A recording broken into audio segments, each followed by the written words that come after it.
Assalamualaikum warahmatullahi wabarakatuh. Halo guys, perkenalkan nama saya Juliana Karim dengan NIM 2452000129 dari kelas 4C. Di sini saya akan mereview cerita anak yang berjudul Gajah dan Semut. Cerita ini menceritakan seekor gajah yang besar dan kuat tetapi memiliki sikap yang sombong. Ia suka mengejek, meremehkan, dan menakut-nakuti hewan-hewan kecil, termasuk semut. Suatu hari, gajah tersebut mengejek sekelompok semut. Karena tidak terima, seekor semut pun berani menyusun rencana untuk membalas perbuatan gajah. Ketika gajah sedang tidur, semut tersebut diam-diam masuk ke dalam belalai gajah dan menggigitnya, membuat gajah merasakan kesakitan dan tidak berdaya. Gajah akhirnya memohon kepada semut untuk menghentikan itu dan berjanji tidak akan mengganggu mereka lagi. Setelah itu, semut pun keluar dan gajah menyadari kesalahannya. Sejak saat itu, gajah tidak lagi sombong dan mulai menghargai hewan-hewan kecil lainnya. Jadi, intinya kesombongan gajah membuatnya meremehkan semut. Tetapi semut membuktikan bahwa makhluk kecil pun bisa kuat. Gajah pun belajar untuk tidak sombong dan menghargai semua makhluk.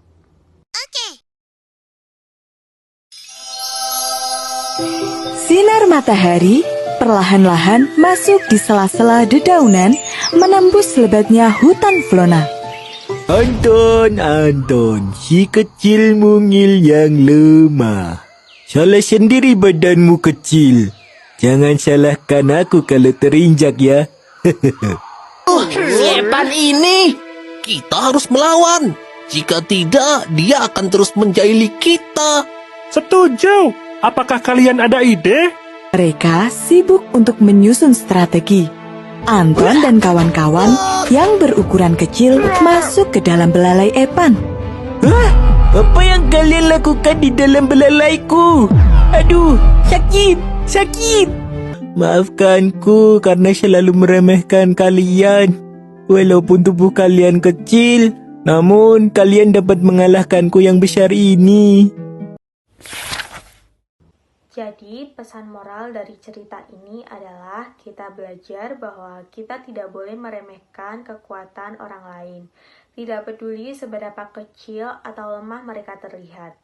Setiap makhluk besar atau kecil memiliki peran dan harus dihormati. Kesombongan hanya akan membawa kerugian pada diri kita sendiri. Untuk membaca dongeng seperti Gajah dan Semut, strategi yang paling tepat adalah membaca pemahaman atau reading comprehension dengan pendekatan yang lebih spesifik seperti yang pertama yaitu membaca intensif. Nah, strategi ini digunakan untuk memahami isi cerita secara mendalam. Kita membaca dengan teliti untuk mengetahui tokoh atau gajah dan juga semut, kemudian untuk memahami alur cerita dan menemukan pesan moral seperti tadi. Kesombongan hanya akan membawa kerugian pada diri kita sendiri. Untuk yang kedua yaitu membaca nyaring. Ini untuk melatih pelafalan dan intonasi, membuat cerita lebih hidup dan menarik, dan juga membantu kita untuk memahami emosi dalam cerita. Kemudian yang ketiga yaitu membaca interaktif, yaitu dengan berdiskusi isi dongeng. Ini membuat kita lebih untuk berpikir kritis. Untuk yang keempat yaitu strategi prediksi dan refleksi. Sebelum kita membaca, kita bisa menebak isi cerita dari judul. Kemudian setelah membaca, kita bisa menyimpulkan pesan dari cerita tersebut.